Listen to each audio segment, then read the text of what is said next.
بسم الله الرحمن الرحيم. لن يستنكف المسيح أن يكون عبدا لله ولا الملائكة المقربون ومن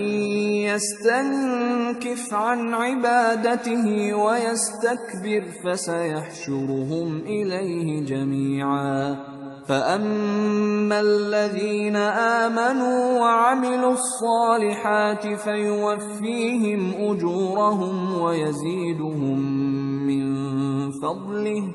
وأما الذين استنكفوا واستكبروا فيعذبهم عذابا أليما ولا يجدون لهم من دون اللہ ولیا ولا نصیرا۔ مسیح اس بات سے عار نہیں رکھتے کہ اللہ کے بندے ہوں اور نہ مقرب فرشتے عار رکھتے ہیں، اور جو شخص اللہ کا بندہ ہونے کو موجب عار سمجھے اور سرکشی کرے تو اللہ سب لوگوں کو اپنے پاس جمع کر لے گا۔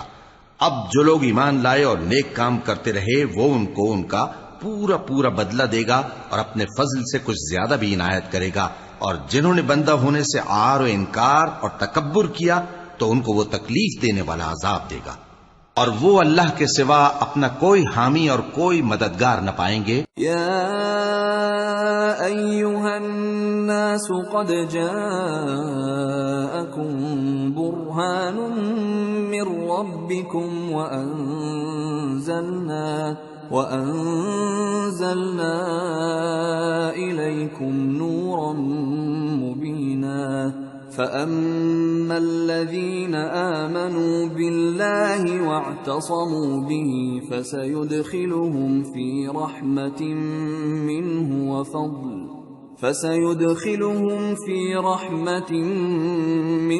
وَفَضْلٍ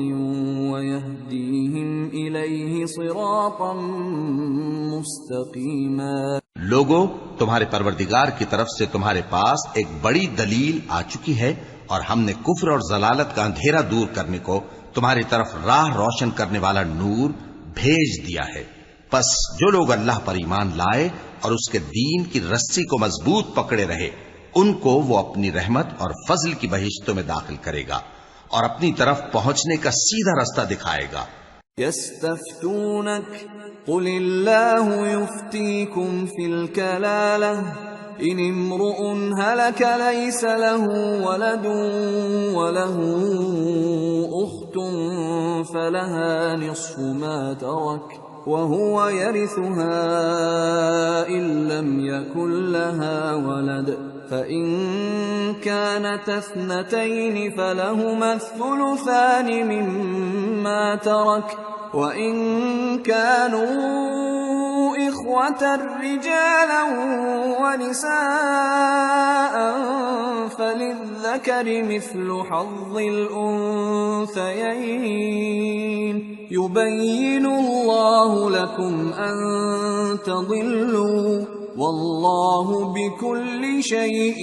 علیم۔ اے پیغمبر، لوگ تم سے کلالہ کے بارے میں حکم دریافت کرتے ہیں، کہہ دو کہ اللہ کلالہ کے بارے میں یہ حکم دیتا ہے کہ اگر کوئی ایسا مرد مر جائے جس کے اولاد نہ ہو اور نہ ماں باپ اور اس کی ایک بہن ہو تو اس کو بھائی کے ترکے میں سے آدھا حصہ ملے گا، اور اگر بہن مر جائے اور اس کے اولاد نہ ہو تو اس کے تمام مال کا وارث بھائی ہوگا، اور اگر مرنے والے بھائی کی دو بہنیں ہوں تو دونوں کو بھائی کے ترکے میں سے 2/3، اور اگر بھائی اور بہن یعنی مرد اور عورتیں ملے جلے وارث ہوں تو مرد کا حصہ 2 عورتوں کے حصے کے برابر ہے۔ یہ احکام اللہ تم سے اس لیے بیان فرماتا ہے کہ بھٹکتے نہ پھرو، اور اللہ ہر چیز سے خوب واقف۔ صدق اللہ العظیم۔